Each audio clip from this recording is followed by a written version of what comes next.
Muito bem, estamos na lição número 2, com o título A Fé de Abraão nas Promessas de Deus.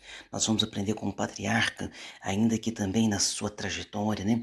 Houve momentos de dificuldade, houve também momentos de fraqueza, mas todavia, ele é nosso exemplo de fé, é o pai na fé. E diz assim, ó, e apareceu o Senhor a Abraão e disse, a tua semente darei esta terra. E edificou ali um altar ao Senhor, que lhe aparecera, Gênesis 12, versículo 7. Nós vamos aprender com o nosso patriarca também da mesma forma que ele fez aqui, ó, edificou ali um altar, a edificar altares, a permanecer na presença, a ser grato ao Senhor. Verdade prática, quando Deus faz uma promessa incondicional, ele a cumpre plenamente. O que significa promessa incondicional? É porque nós temos da parte de Deus, nós costumamos dizer o seguinte, a vontade permissiva e a vontade ativa. Então, na sua vontade ativa, aquilo que ele determinou vai acontecer, haja o que houver, vai acontecer. E na vontade permissiva, ele muitas das vezes ele permite que algo aconteça. Por exemplo, quando Ló saiu de Sodoma e Gomorra, e o anjo mandou ele ir na direção, Ló insistiu para ir em outra direção das montanhas. Então, o anjo permitiu. Não era a vontade de Deus, mas permitiu. Leitura bíblica em classe. E depois Ló teve aquele grande prejuízo sobre a sua vida. Leitura bíblica em classe enquanto em Gênesis capítulo 3, versículo 7 ao 18.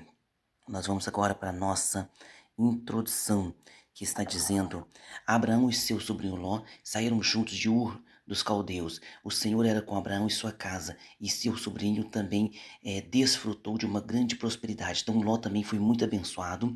Por quê? Porque ele acompanhava aquele homem que andava em obediência a Deus. Então aqueles que estão ao seu redor também serão abençoados através de você.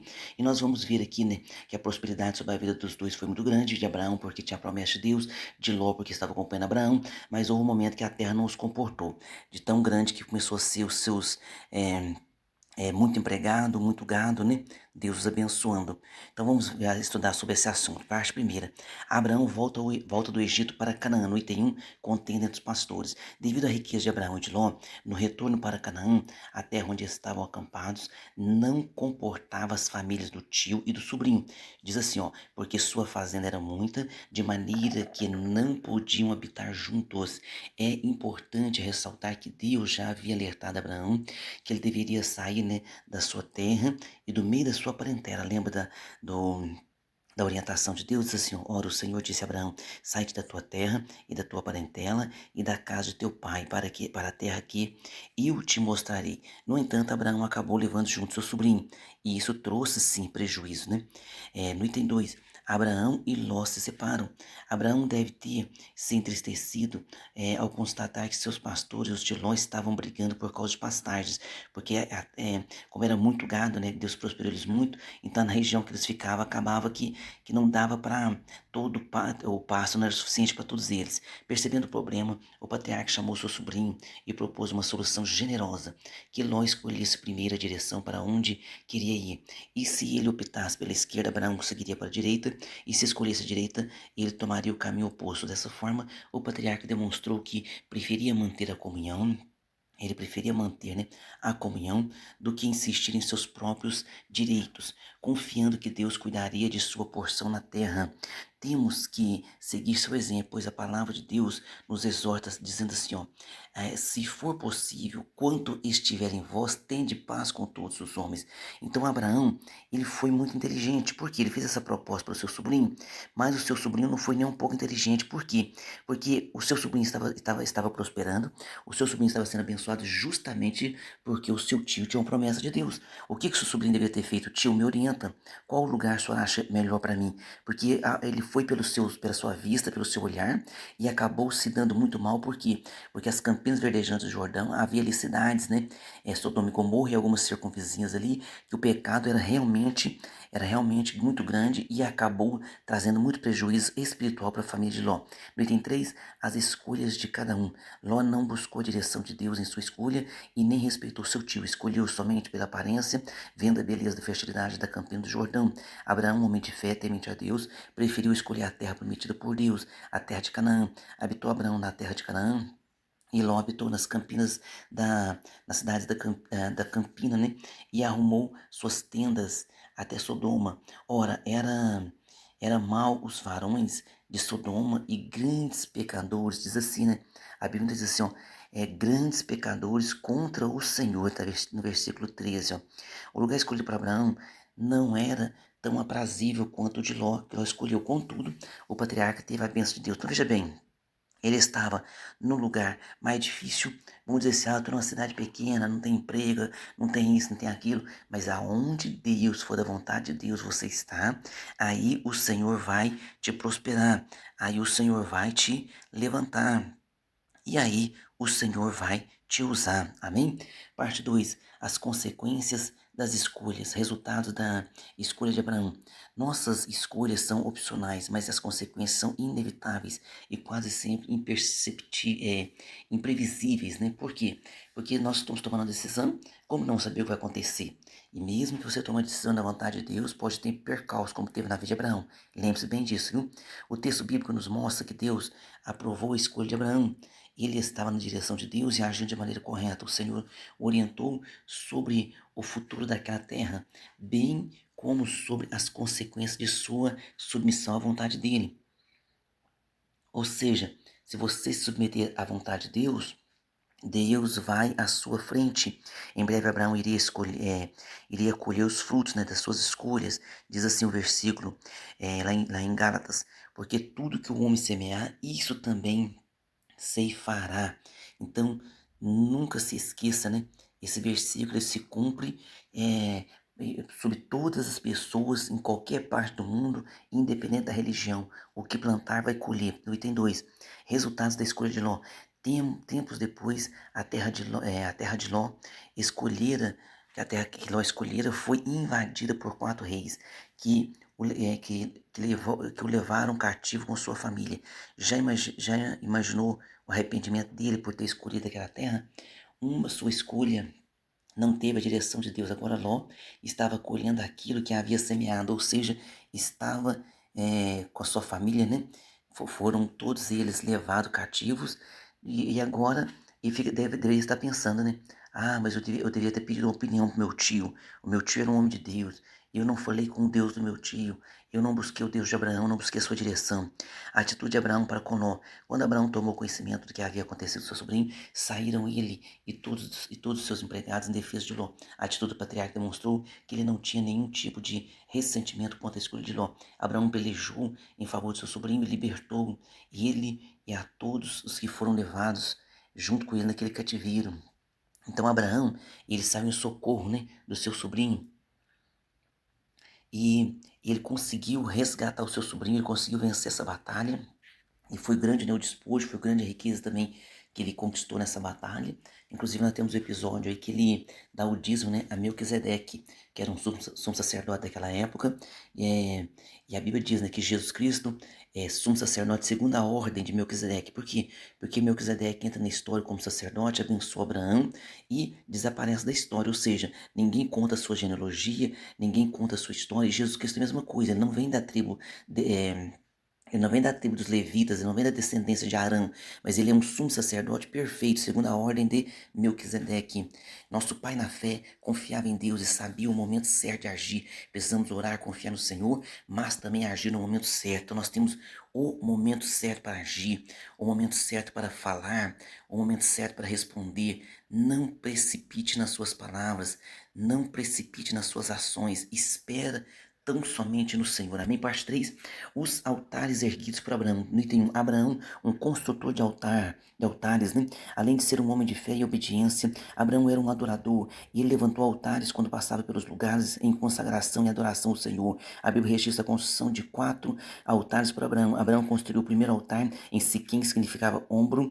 Essa era uma das cidades de refúgio. O altar em Siquém foi erguido em gratidão a Deus pelas bênçãos e promessas que ele recebeu. Então, sempre em gratidão e adoração. Ali Deus apareceu a Abraão e lhe prometeu que ele daria a terra e a terra a ele, né, a sua descendência. Então, Abraão estava sempre grato ao Senhor, sempre, né, erguendo altar, significando que um verdadeiro adorador. Mais um altar. Abraão também construiu o altar em Betel, que significa casa de Deus, e ali invocou o nome do Senhor. E ele sabia o que o que era estar na casa de Deus. Não era só um homem de fé, mas um adorador por excelência. Hoje há muitos crentes que não dão valor à casa de Deus, ao lugar escolhido e consagrado para adorá-lo, mas congregar é um dever de todo cristão fiel. É um dever nosso congregar. Alguém fala assim, pastor, mas a igreja vai levar alguém para o céu? Não, irmão, a igreja, ela vai para o céu. Mas, pastor, eu sou a igreja. Não, meu querido, você é o templo do Espírito Santo. O Espírito Santo habita em você. A igreja de Cristo, somos todos nós reunidos. A igreja é o corpo. Um sozinho não é corpo, um sozinho é membro. Você é membro do corpo de Cristo. Amém? No item 3, o altar em Hebron e Moriá. É interessante que Abraão foi para Hebron, que significa união, depois que seu sobrinho Ló separou-se dele. Tal fato nos lembra que em nossa jornada devemos viver em união. Ó, quão bom, quão suave é que os irmãos vivam em união. Hebreus também diz, precisamos permanecer no amor fraternal. Permaneça no amor fraternal. O altar construído em Moriá foi o que mais lhe causou preocupação na alma, pois ele teria que sacrificar seu filho, né? Lembra dessa passagem tão maravilhosa, né? Isaac nesse altar ali em Moriá, e vieram ao lugar que Deus dissera, edificou Abraão ali um altar, e pôs em ordem a lenha, e amarrou Isaac, seu filho, e deitou sobre o altar em cima da lenha. Mas quando ele levanta o cutelo, veio uma voz dizendo, Abraão, não faças tal, agora sei que temes a Deus. Quando ele olha ao lado, tem um cordeiro, né? Amarrado ali, para que ele sacrificasse aquele cordeiro, simbolizando o nosso Cristo, que é o cordeiro morto, que é o cordeiro morto antes da fundação do mundo, ou seja, ele morreu em nosso lugar. Então não foi fácil para o patriarca ouvir aquela determinação, agir no coração do pai, quando o filho perguntou, né, meu pai? E ele disse, eis-me aqui, meu filho. E ele disse, eis aqui o fogo e a lenha, mas onde está o cordeiro para o holocausto? Então o filho dele sabia fazer culto, sabia participar do culto, falou, está faltando algum item para este culto, falta o cordeiro, falta o mais importante. E Abraão então responde, Deus proverá para si o cordeiro. Então, tal acontecimento não foi uma encenação, foi uma prova real que revelou a obediência à fé do patriarca. Ali Abraão, diante de Isaac, inocente, edificou um altar, chamou seu filho e o amarrou sobre a lenha. Isaac poderia ter protestado, né? Mas submeteu-se é, resignadamente, demonstrando a sua confiança no Deus seu pai. Você imagina a conversa que Abraão teve com ele para amarrá-lo e deitá-lo naquele altar. Porque o moço era um jovem, talvez dos seus 16, 18 anos. Ele poderia muito bem ter saído correndo e falado, ô mãe, é o que o pai está fazendo. E a mãe dele certamente, né? Ia protegê-lo, claro. Mas Abraão então conversa com esse moço, e em Hebreus dá a explicação dizendo que Abraão cria que Deus ressuscitaria o menino. Mas é claro, Deus nunca foi a favor e nunca mandaria alguém matar outra pessoa nesse sentido, jamais. Mas era uma prova, e aquela prova o nosso pai da fé passou naquela prova, e hoje nós temos esse exemplo para passarmos na prova. Depois de provado, o anjo mostrou a Abraão um cordeiro para o sacrifício. Amém? Conclusão, como homem de fé, Abraão tinha um relacionamento com Deus, e em cada fase de sua jornada, boa ou difícil, ele sempre construiu um altar de adoração ao Senhor. Abraão nos ensina a respeito da fé e da adoração genuína a Deus, que assim como fez Abraão, venhamos erguer altares ao nosso Deus, né? A cada dificuldade, a cada luta que você passe, que seja um altar erguido ao Senhor, que seja um momento de adoração, que seja uma fase a qual você se aproxima mais do Senhor e coloque sobre o nosso Deus, né, toda a sua aflição, toda a sua peleja, todos os seus desafios, e Deus pelejará por você, amém? Vamos para nossas perguntas. Primeira pergunta, segunda lição, qual o motivo que levou Ló e Abraão a se separarem? Foi, é claro, né, a riqueza, a prosperidade, não cabia todos eles naquela terra.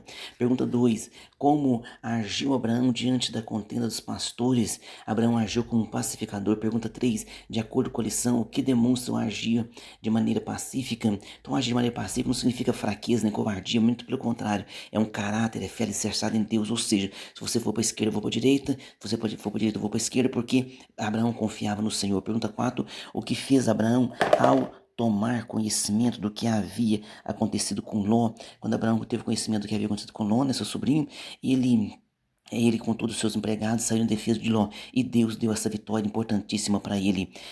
Pergunta 5, qual o nome da cidade onde Abraão ergueu o primeiro altar? O nome da cidade era Siquém. Então, Abraão, ele erguia altares porque cada dificuldade, cada peleja, ele fazia questão de dizer ao Senhor, que estava agradecido e que ele estava adorando ao Deus Todo-Poderoso. Faça da mesma forma. A cada prova, a cada luta que você tem vencido, erga um altar no sentido de estar adorando, no sentido de estar diante de Deus, e Deus continuará abençoando as nossas vidas. Amém?